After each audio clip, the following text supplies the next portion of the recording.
miel aromatisé de la noix de muscade.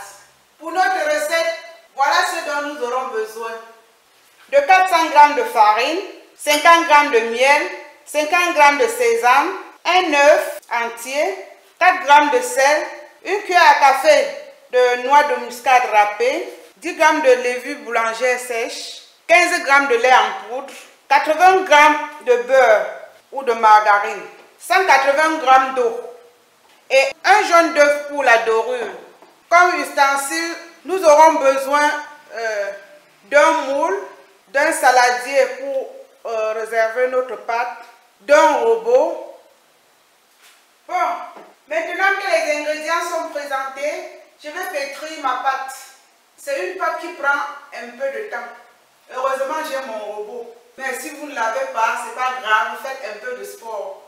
Vous utilisez vos mains. Bon, nous allons passer au pétrissage. Je mets ma farine, le sel.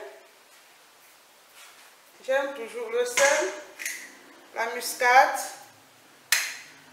le lait en poudre, le sésame. Nous allons laisser un peu pour décorer après. Je laisse environ une cuillère à soupe. C'est facultatif, hein? Vous pouvez mettre tout dans la pâte. Mais j'aime bien avoir les graines aussi au-dessus. Je mets mon œuf. J'ai mis l'œuf. Je crois que je vais mélanger légèrement. J'ai l'impression que cette prise ne marche pas bien. Nous allons devoir déplacer le robot. Bon, d'habitude c'est ici que j'utilise la prise, ça va. Bon, je vais mettre ma levure. Je mets la levure au centre. Je mets mes 180 g d'eau et je mets en marche. Pendant ce temps, je mets mon miel aussi. Et là, il ne va rester que le beurre. Donc, je vais laisser pétrir pendant environ 3 minutes. Bon, maintenant, je peux mettre mon beurre. Je vais mettre le beurre. Il ne faut pas mettre trop fort. Et là, je vais pétrir pendant 7 à 10 minutes. Du moins jusqu'à ce que la pâte soit bien élastique. Si vous n'avez pas de robot, vous allez procéder pareil à la main. Ça va prendre un peu plus de temps. La pâte doit être bien élastique et se détacher des parois. Donc, je pense que c'est bon. Détacher. Vous voyez, la pâte est bien élastique.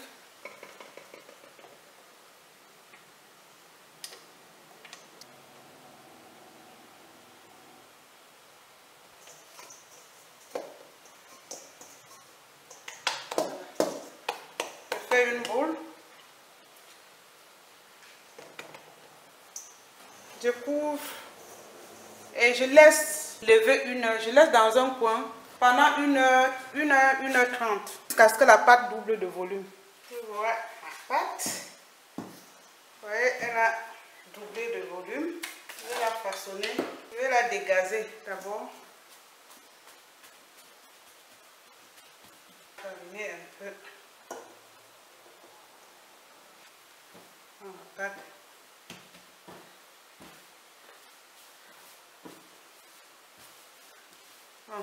Je ne vais pas compliquer. Après l'avoir dégazé, vous donnez la forme qui vous convient. Gros stress, tout simplement.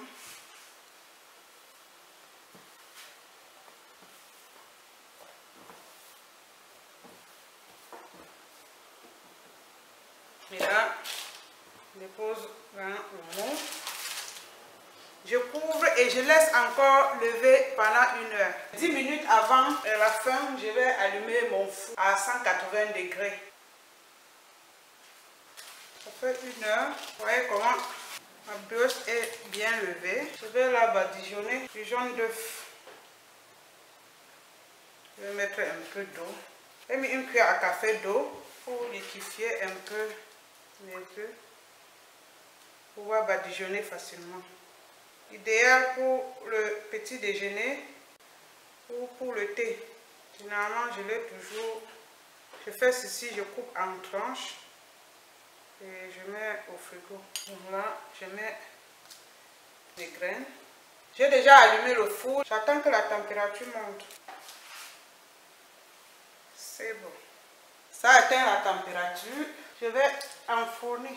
Une fois enfourné, je mets un peu d'eau pour l'aider à bien gonfler. Je vais la laisser cuire entre 35 et 40 minutes jusqu'à ce qu'elle ait une belle couleur dorée. À tout à l'heure. Bon, j'enlève d'abord pour faciliter. Je n'ai pas besoin d'attendre. Je démoule. C'est chaud. Et là, je vais le laisser refroidir. Ouais. C'est bien croustillant. Regardez. Ça a bien pris. Voilà notre brioche.